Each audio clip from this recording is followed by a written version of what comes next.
میں ڈاکٹر فرخن با associate professor شعبہ اردو ایم اے فائنل کے جنرل سروے پیپر جو کہ 9 پیپر ہے اس کا بقیہ سے پیوستہ غزل کا فن کے بارے میں اظہار خیال کر رہی ہوں۔ غزل کے بارے میں یوسف حسین وجہ فرماتے ہیں کہ تخیل اپنی توجہ اور تعبیر خود اپنے انداز میں کرتا ہے، اس کے علاوہ اسے کوئی انداز پسند نہیں۔ وہ ان باتوں کو بھی جو عقلی طور پر پہلے سے ثابت ہیں اپنے طور پر اور اپنے رنگ میں بالکل دوسری طرح سے ثابت کرتا ہے۔ اس کا استدلال منطقی استدلال سے جدا ہے، وہ جذباتی طور پر فکر کرتا ہے نہ کہ منطقی طور پر۔ آپ نے زمانے کی فلسفیانہ اور سائنٹیفک تعبیر و تعریف سنی ہوگی، لیکن یہ غزل گو شاعر اس کی توجیہ یوں کرتا ہے: ایک لفظ محبت کا ادنا یہ فسانہ ہے، سمٹے تو دل عاشق پھیلے تو زمانہ ہے۔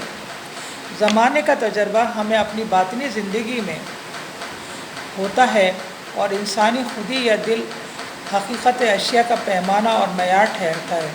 گویا زمانے کا تحقق دل کی کیفیت و تخیل سے جدا نہیں، شاعر اپنے وجدانی ذوق کے ذریعے اس حقیقت کا راز کسی لطف کے ساتھ منکشف کر دیتا ہے۔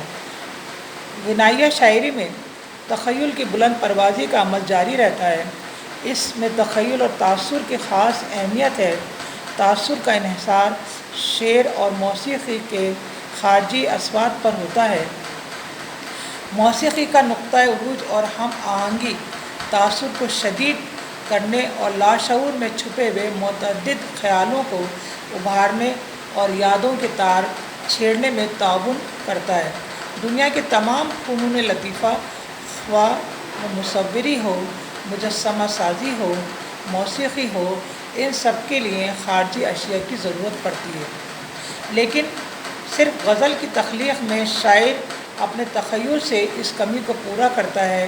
جب غنائی شاعری کو سننے والا اپنے وجود کو موسیقی کی روح میں ملا لیتا ہے تو لفظوں کی صحیح ترتیب جو پہلے سے موسیقی کی روح سے ہم آہنگ ہو کر ایک وحدت کی شکل اختیار کرتی ہے اور شعر کی تاثیر میں بے حد اضافہ کرتی ہے۔ شعر میں غیر ضروری الفاظ کی گنجائش نہیں، نثر کی سی تفصیل شعر کی موسیقی کو مجروح کرتی ہے اور شعر کی تاثیر جاتی رہتی ہے۔ غزل کی اہم ترین خصوصیات اختصار ہے، اس کے ساتھ اشاریت اور رمزیت دوسری خصوصیت ہے جس کے بغیر غزل غزل کہلانے کی مستحق نہیں ہے۔ غزل میں تصور آفرینی اور تاثر انگیزی کی کیفیت اشاریت اور رمزیت سے پیدا ہوتی ہے۔ مثلاً شراب و کباب، جنون و خرد، بہار و خزاں، گل و بلبل، لیلا و مجنوں، شیریں فرہاد، کعبہ و بت خانہ، شیخ و برہمن، دیر و حرم، غمزہ و غماز، پیشہ و کوہکن جیسے الفاظ کا استعمال محدود لغوی معنیوں میں نہیں ہوتا، بلکہ ان میں اتنی وسعت ہوتی ہے کہ ہر دل کو ان کی میں اپنی دھڑکن سنائی دیتی ہے، جو زندگی کی کئی معنی خیز اور خاص پہلوؤں کی طرف اشارہ کرتی ہے۔ یہ علامات راگوں بھرے ساز کی طرح شاعری کی زبان سے ادا ہوتے ہیں، جو معنی خیز اور خیال انگیزی سے پر ہوتی ہے اور جسے ہم غزل کا علامتی اظہار کہتے ہیں۔ مثلاً یہ شعر، اس میں وسیع معنویت چھپی ہوئی ہے: کہا میں نے کتنا ہے گل کو ثبات، کلی نے یہ سن کر تبسم کیا، وہ بات سارے فسانے میں جس کا ذکر نہ تھا، وہ بات ان کو بہت ناگوار گزری ہے۔ غزل اور تغزل ایک دوسرے سے اس طرح وابستہ ہیں جیسے جسم میں خون جسم کو صحت مند، توانا اور خوبصورت بناتا ہے، اسی طرح تغزل غزل کو صحت اور حسن بخشتی ہے۔ جناب منظر عباس نقوی تغزل کی تعریف یوں کرتے ہیں: تغزل عبارت ہے شعر کی اس وجد آفریں کیفیت اور جمالیاتی فضا سے جس کا تعلق بیک وقت الفاظ سے بھی ہے، اسلوب سے بھی ہے اور احساس سے بھی ہے۔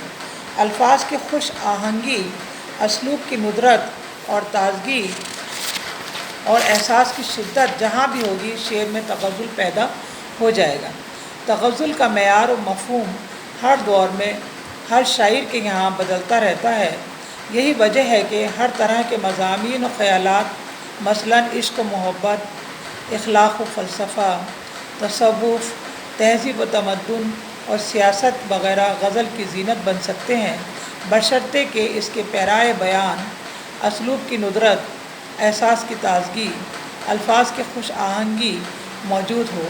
میر سے لے کر جگر تک سبھی صف اول کے شاعروں کے یہاں تغزل کے اشعار بے شمار ہیں۔ میر کا شعر: لے سانس بھی آہستہ کے نازک ہے بہت کام، آفاق کی اس کارگہ شیشہ گری کا۔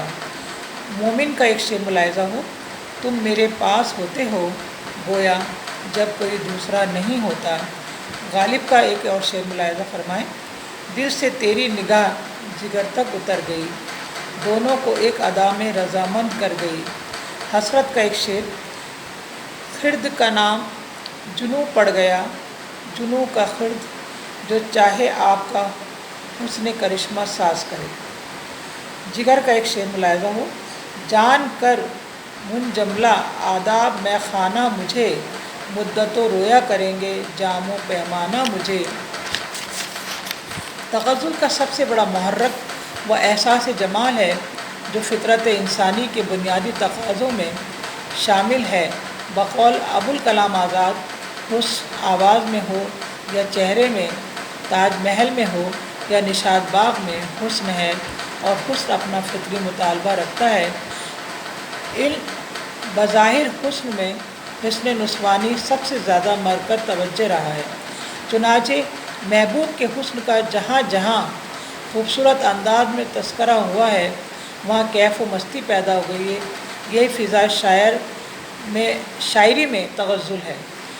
میر کا ایک شعر ملاحظہ فرمائیں: پھول، گل، شمس و قمر سارے ہی تھے، پر ہمیں ان میں تم ہی بھائے بہت۔